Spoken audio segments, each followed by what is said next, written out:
हौसला करता हूं क्योंकि कहा गया है कि कभी कभी हौसलों को भी आजमा लेना चाहिए, कभी कभी हौसलों को भी आजमा लेना चाहिए, बुरे वक्त में भी मुस्कुरा लेना चाहिए, और जब 7वें दिन भी खुजली नहीं मिटे तो 8वें दिन नहा लेना चाहिए।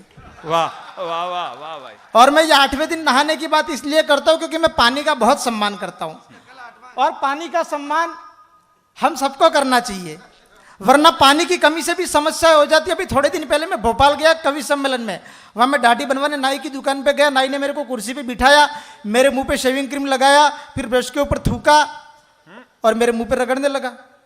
मैंने कहा अरे भाई डियर नाई, क्या तूने सबकी हजामत ऐसे ही बनाई? तो उसने मेरे को पलट के पूछा तुम कहाँ से आए हो? मैंने कहा मैं राजस्थान प्रदेश के डूंगरपुर जिले के सागवाड़ा शहर से आया हूँ। तो नाई ने फौरन जवाब दिया भाई साहब तुम बहुत दूर से इसलिए ब्रश के ऊपर थूक रहा हूँ, लोकल आदमी होता तो सीधा मुंह पर ही थूक देता। वाह, ये सब पानी की कमी है, तब छत्रपाल शिवाजी 10 पंक्तियां पानी के लिए पढ़ता है। स्वागत। और अगर आपको कहीं लगे मंच के सबसे छोटे कवि ने कविता आपके बीच पहुंचा दी तो मुझे अपना आशीर्वाद देना। और आशीर्वाद देने का मतलब ये नहीं है कि वहां से खड़े होकर यहाँ मेरी मुंडी पे हाथ घुमाओ, बस ताली बजा के आशीर्वाद देना कि जीवन का यौवन है पानी, सांसों का सावन है पानी, मस्ती का मौसम है पानी, सृष्टि का सरगम है पानी, पानी की हर बात सुहानी, पानी मीठा मीठी बानी, पानी का कोई नहीं है सानी, पानी से ही खिली जवानी, निर्धन का तो धन है पानी, ममता का एक मन है पानी, अमृत बन सत्यम है पानी, जहर बना तो तम है पानी, पानी माँ की चुनरदानी, पानी दुनिया का महादानी, पानी के बिन मुखी खानी, पानी से जय स्वाभिमानी, हरियाता उपवन है पानी, मुस्काता आंगन है पानी, नहीं किसी से कम है पानी, बिगड़े तो ये बम है पानी, पानी से मत कर मनमानी, पानी ने जो मन में ठानी, पानी त्राही त्राही हानि, और पानी अस्तु त्वस्त कहानी। वाह पानी वाह अस्तु भाई वाह वाह त्वस्त कहानी, पानी अस्तु। कहानी। बहुत बहुत धन्यवाद। और साहब मैंने जैसा पहले ही कहा ये बड़े बड़े कवि मंच पर बैठे हुए हैं, लेकिन मैं एक बात जानता हूँ आदमी चाहे छोटा हो या बड़ा कोई फर्क नहीं पड़ता है। और मैं तो पेशे से दर्जी हूँ, सिलाई का काम करता हूँ सब। एक दिन मैं सिलाई मशीन पे बैठा था, अचानक सुई और कैंची दोनों बातें करने लगे। तो कैंची ने घमंड में आकर के सुई से कहा देख सुई तू भी सिलाई के काम आती है, मैं भी सिलाई के काम आती हूँ, लेकिन तेरा आकार कितना छोटा है और मेरा आकार कितना बड़ा है। तो सुई ने हाथ जोड़कर कहा बहन कैंची तू है सच्ची बहुत अच्छी, लेकिन तू जानती नहीं है तेरा केवल आकार बड़ा है और मेरा काम बड़ा है, क्योंकि तू काटने का काम करती है और मैं जोड़ने का काम करती हूँ। वाह वाह भाई वाह वाह वाह छत्रपाल साहब तब मंच के इन बड़े कवियों को मैं प्रणाम करता हूँ। एक कविता मैं आपके बीच पहुंचाने की कोशिश करता हूँ, और कविता की भूमिका के रूप में मुझे एक टिप्पणी याद आती है। बहुत बढ़िया। एक बार 10 साल के बच्चे ने शाम को खाते समय अपने पिताजी से पूछा पिताजी बताओ राजनीति किसे कहते हैं।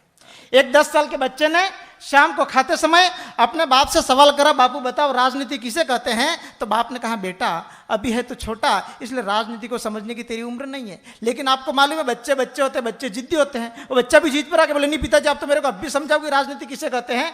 तो बाप ने कहा देख बेटा मैं तेरे को अपने घर के हिसाब से राजनीति समझाता हूँ। अपने घर में तेरी मम्मी का राज चलता है इसलिए तेरी मम्मी सरकार है, मैं कमा कर लाता हूँ इसलिए मैं अर्थव्यवस्था हूँ। अपने घर पे जो नौकरानी काम करती है वो कर्मचारी है। अपना जो 5 साल का छोटा मुन्ना है उसको कुछ भी पता नहीं चलता है इसलिए वो लोकतंत्र है। और तू तेरे को पता सब कुछ चलता है लेकिन तू कर कुछ भी नहीं सकता है इसलिए तू जनता है।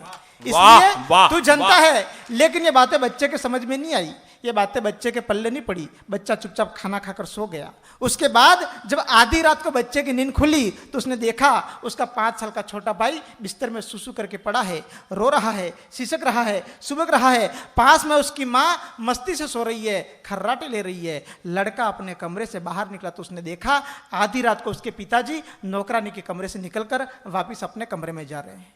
बच्चा भी चुपचाप अपने बिस्तर पर आ गया, रजाई ओढ़कर सो गया। उसके बाद सुबह जब बच्चा उठा और नाश्ते की टेबल पर बाप के सामने बैठा तो बाप से बोला बापू मैं राजनीति समझ गया। बाप से बोला बापू मैं राजनीति समझ गया। तो बाप ने कहा बेटा तू भी गजब का आइटम है, शाम को तेरे को कुछ भी समझ में नहीं आया, सुबह होते तू राजनीति समझ गया। अच्छा मेरे को बता तू राजनीति को कैसे समझा। तो बच्चे ने कहा देखो पिताजी सुनो पिताजी इस हिंदुस्तान की राजनीति कुछ इस प्रकार से है कि यहाँ का लोकतंत्र अंधेरे में पड़ा है। इस हिंदुस्तान की राजनीति कुछ इस प्रकार से है कि यहाँ का लोकतंत्र गंदगी में पड़ा है। सरकार मस्ती से सो रही है, खर्राटे ले रही है, अर्थव्यवस्था कर्मचारियों का शोषण कर रही है और जनता सब कुछ देखकर खड़ी है। वाह वाह छत्रपाल भाई वाह वाह वाह वाह वाह वाह वाह। मैं इस हिंदुस्तान की राजनीति को प्रणाम करता हूं और सीधे सीधे 10 पंक्तियां तमाम सुधी श्रोताओं के नाम करता हूं कि अरे मित्रों ये अपना हिंदुस्तान है। अरे मित्रों, ये अपना हिंदुस्तान है, सारी दुनिया में महान है। यहाँ पर सबका अपना अलग अलग स्टाइल चलता है। यहाँ पर सबका अपना अलग अलग स्टाइल चलता है। दूसरों को सुखी देखकर उसका पड़ोसी जलता है। इसलिए घर में दाना पानी हो या नहीं हो, लेकिन जेब में मोबाइल चलता है। और ये मोबाइल भी बड़ा खतरनाक आइटम है। वो एक लड़की ने एक लड़के को व्हाट्सएप पे मैसेज करा, हाय डार्लिंग, अगर जाग रही हो तो अपनी यादों को भेजो, सो रही हो तो मीठे मीठे ख्वाबों को भेजो। लड़की ने तुरंत रिप्लाई दिया, बर्तन मांज रही हो, अठवाड़ा भेजू क्या? तो मोबाइल के भी कई सारे फोड़े होते हैं। आपको मालूम है मोबाइल पे सबसे ज्यादा फोन किसके आते हैं? जितने फोन घरवाली नहीं करती है, उससे ज्यादा फोन कंपनी वाली करती है। ऐसे एक दिन मेरे मोबाइल पे फोन आया कंपनी वाली का, हेलो मोबाइल मैरिज ब्यूरो में आपका हार्दिक स्वागत है। अगर आप सगाई की बात करना चाहते हो तो 1 दबाएं, अगर आप सगाई पक्की करना चाहते हैं तो 2 दबाएं, और अगर आप शादी ही करना चाहते हैं तो 3 दबाएं। मैंने कहा मैडम, कोई पहले से शादीशुदा हो और दूसरी शादी करना चाहता हो तो क्या दबाएं? सामने से आवाज आए उसके लिए पहले वाली का गला दबाएं।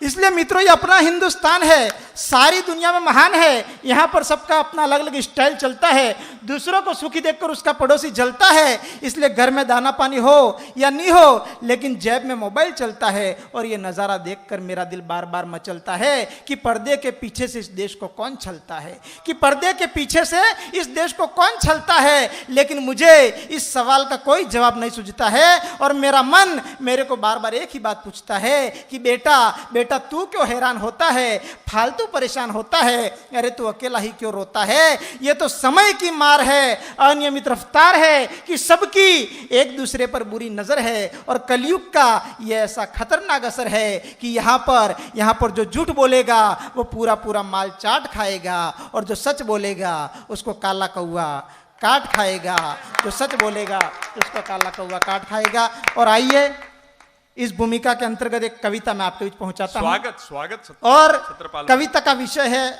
आज की वर्तमान परिस्थिति में आरक्षण ने जो हमारे देश को नुकसान पहुंचाया है। वहीं से अपनी व्यंग रचना शुरू करता हूं मंच का, और तमाम सुधी श्रोताओं का आशीर्वाद चाहता हूं कि एक रात कैलाशपति बम बोले मेरे सपने में डोले।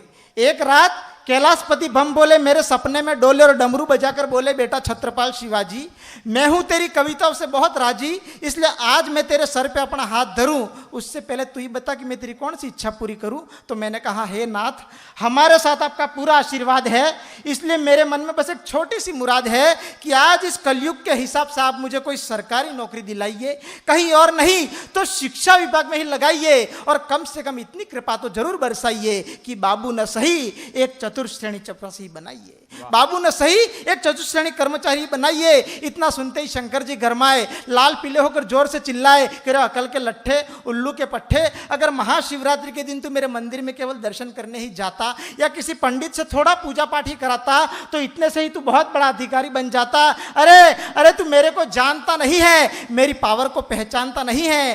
तेरी गंगा मैया मेरी जटाओं में लहराती है, तेरी गंगा मैया मेरी जटाओं में लहराती है, मेरे तीसरे नेत्र से सारी दुनिया थर्राती है।